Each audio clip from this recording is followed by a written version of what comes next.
Beginilah suasana peringatan Maulid Nabi Muhammad SAW 1446 Hijriah yang berlangsung di Kampung Rima, Kenerum, Kecamatan Pekanbadak, Aceh Besar pada Sabtu 9 November 2024. Sejak pagi hari, warga sudah mulai berkumpul di halaman Menasah Gampung.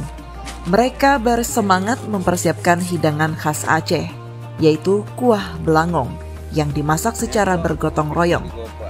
Para warga tampak sibuk membaur satu sama lain dalam persiapan ini, menggambarkan kebersamaan dan kerjasama yang menjadi ciri khas masyarakat Aceh. Setiap tahun memang kalau ada maulid selalu ada kuah belangong, dan alhamdulillah tahun ini kuah belangongnya meningkat jauh dibandingkan tahun-tahun yang lalu. Hari ini kita ada 8 kuah belangong.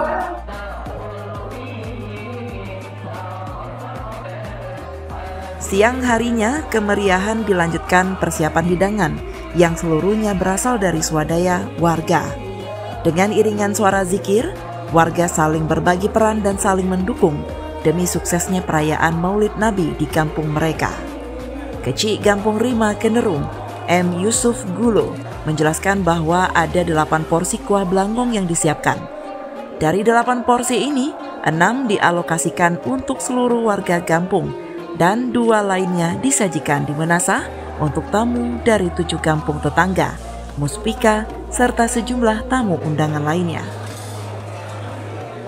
Ya, pesan kepada masyarakat agar hal yang kita lakukan seperti ini, janganlah kita malas-malas dan jangan kita tinggalkan hal-hal yang seperti ini, karena inilah untuk mengingatkan generasi kita untuk melaksanakan hal-hal ini untuk memeriahkan hari besar agama kita. Peringatan Maulid Nabi yang merupakan agenda tahunan ini diharapkan dapat mempererat semangat kebersamaan dan silaturahmi antar warga. Dari Aceh Besar, Tim Liputan Kanal Inspirasi TV melaporkan.